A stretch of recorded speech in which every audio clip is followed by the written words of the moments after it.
जय माँ लक्ष्मी। यहाँ पर हम लोग देखेंगे महालक्ष्मी व्रत कथा। तो ये सारी कथा क्या है, किस तरीके से इस व्रत का जो है समापन किया जाता है और इस कथा में क्या रोल होता है और जो है इस कथा में क्या किस्से कहानियाँ की जाती हैं, सारी चीज़ें यहाँ पर हम देखेंगे। तो महालक्ष्मी व्रत की जो कथा है, यह जो व्रत है भाद्रपद के शुक्ल पक्ष की अष्टमी को आरंभ करके आश्विन माह के कृष्ण पक्ष की अष्टमी को समापन यहाँ पर किया जाता है। एक समय महर्षि द्वैपायन व्यास जी हस्तिनापुर आए हुए थे। उनका आगमन सुनकर समस्त राज्य कुल के कर्मचारी महाराज भीष्म सहित उनका सम्मान आदर कर राजमहल में ले आए।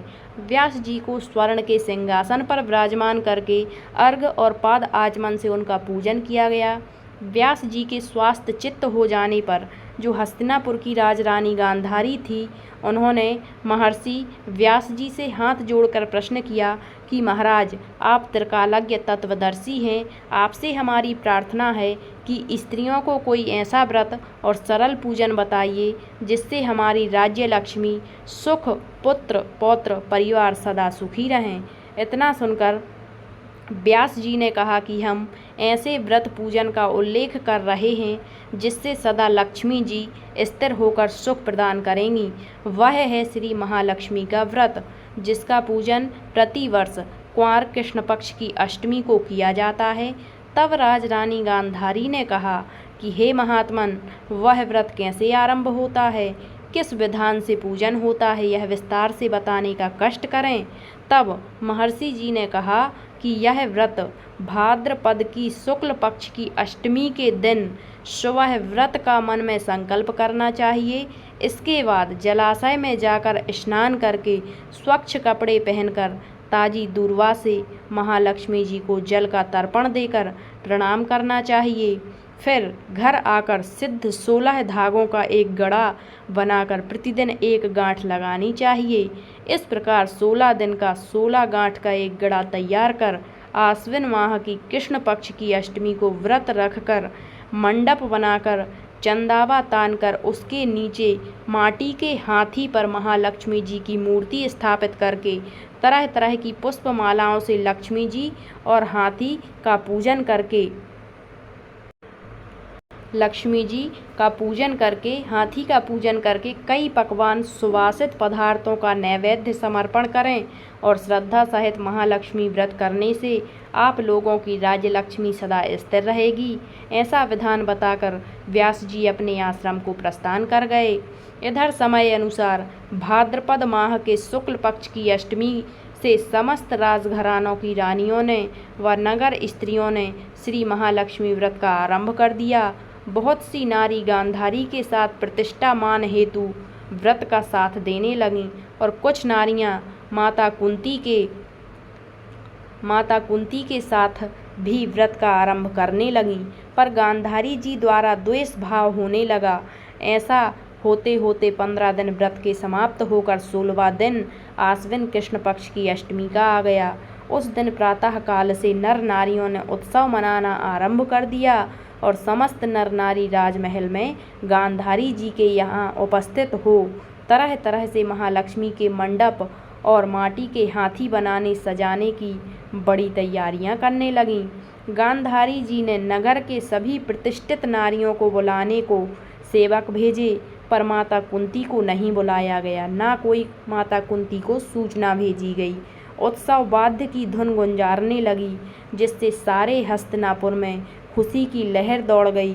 माता कुंती ने इसे अपना अपमान समझकर बड़ा रंज मनाया और व्रत की कोई तैयारी नहीं की। इतने में महाराज युधिष्ठिर, अर्जुन, भीमसेन, नकुल, सहदेव सहित 5 पांडव उपस्थित हो गए। तब अपनी माता कुंती को गंभीर देखकर अर्जुन ने प्रार्थना करी कि हे माता, आप इतनी दुखी क्यों हो? क्या हम भी आपके दुख का कारण जान सकते हैं और दुख दूर करने में भी सहायक हो सकते हैं? आप बताइए। तब माता कुंती ने कहा, बेटा, जाति अपमान से बढ़कर कोई दुख नहीं है। आज नगर में श्री महालक्ष्मी व्रत उत्सव में रानी गांधारी ने सारे नगर की औरतें सम्मान के साथ बुलाई हैं, लेकिन ईर्ष्यावश मेरा अपमान कर उत्सव में मुझे नहीं बुलाया। तो पार्थ ने कहा, माता, क्या वह पूजा का विधान सिर्फ दुर्योधन के ही महल में हो सकता है? आप अपने घर में नहीं कर सकती? तब कुंती ने कहा, बेटा, कर सकती हूँ, पर वह साज सामान इतनी जल्दी तैयार नहीं हो सकता, क्योंकि गांधारी के तो 100 पुत्रों ने माटी का विशाल हाथी तैयार करके पूजन का साज सजाया है। वह ऐसा विधान तुमसे ना बन सकेगा, और उनके उत्सव की तैयारी आज दिन भर से हो रही है। तब पार्थ ने कहा, माता, आप पूजन की तैयारी कर नगर में बुलावा भेजें। मैं ऐसा हाथी पूजन को बुला रहा हूँ जो आज तक हस्तिनापुर वासियों ने ना देखा और ना ही पूजन किया होगा। मैं आज ही इंद्रलोक में इंद्र का हाथी ऐरावत तो पूजनीय है, उसे बुलाकर तुम्हारी पूजा में उपस्थित कर दूंगा। आप अपनी तैयारियां करें। इधर माता कुंती ने सारे नगर में पूजा का ढिंढोरा पिटवा दिया और पूजा की विशाल तैयारियां होने लगीं। तब अर्जुन ने सुरपति को ऐरावत भेजने को पत्र लिखा और एक दिव्य बाण में बांधकर धनुष पर रखकर देवलोक इंद्र की सभा में फेंका। इंद्र ने बाण से पत्र निकालकर पढ़ा तो आश्चर्य से अर्जुन को लिखा कि हे पांडु कुमार, ऐरावत भेज तो दूंगा, पर वह इतनी जल्दी स्वर्ग से कैसे आ सकता है, कैसे उतर सकता है? तुम इसका उत्तर शीघ्र ही लिखो। पत्र पाकर अर्जुन ने पत्र में बाणों का रास्ता बनाकर हाथी उतारने की प्रार्थना लिख पत्र वापस कर दिया। इंद्र ने मातिली सारथी को आज्ञा दी कि हाथी को पूर्ण रूप से सजाकर हस्तिनापुर में उतारने का प्रबंध करो। महावत ने तरह तरह के साज सामान से ऐरावत हाथी को सजाया। देवलोक की अंबर झूल डाली गई। सुवर्ण की पालकी रत्न जड़ित कलशों से बांधी गई। माथे पर रत्न जड़ित जाली सजाई गई। पैरों में घुंघरू स्वर्ण मणियों की बांधी गई, जिनकी चकाचौंध पर मानव जाति की आंखें नहीं ठहर सकती थीं। इधर सारे नगर में धूम हुई कि कुंती माता के घर सजीव इंद्र का ऐरावत बाणों के रास्ते स्वर्ग से उतार कर पूजा जाएगा। सारे नगर के नर नारी, बालक और वृद्धों की भीड़ ऐरावत हाथी को देखने के लिए एकत्रित होने लगी। गांधारी के राजमहल में भी इस बात की चर्चा की बड़ी चहल पहल मच गई।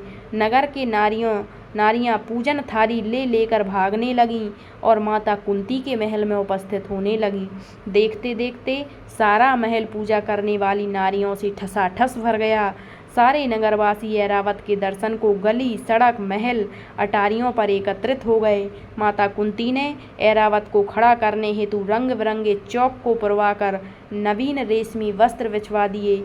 हस्तिनापुरवासी तरह तरह की स्वागत तैयारियों में फूल, माला, अबीर, केसर हाथों में लेकर पंक्तिबद्ध खड़े थे।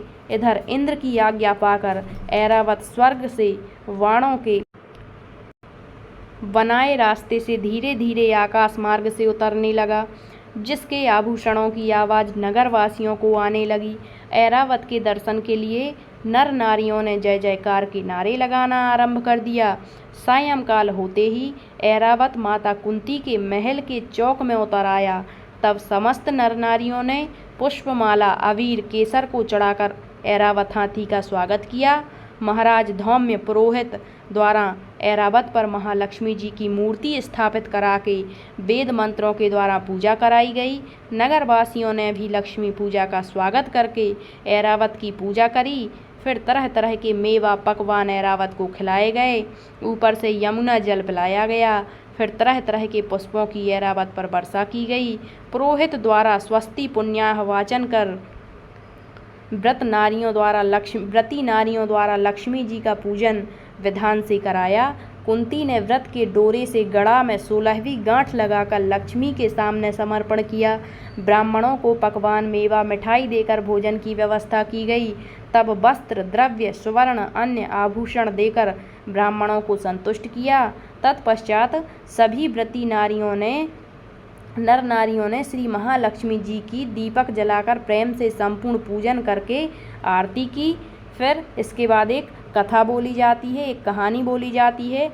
ऊंचा सो पुरवाटन गांव, जहाँ के राजा मंगलसेन ब्राह्मण देवता कहें कहानी, हमसे कहती तुमसे सुनती 16 बोल की एक कहानी। तो ये जो कहानी है 16 दिन की, जो गड़े में 16 गांठें लगाई जाती हैं, तो ये कहानी 16 बार कही जाती है। तो महालक्ष्मी की व्रत कथा कुछ इस प्रकार है। जय भोले शंकर।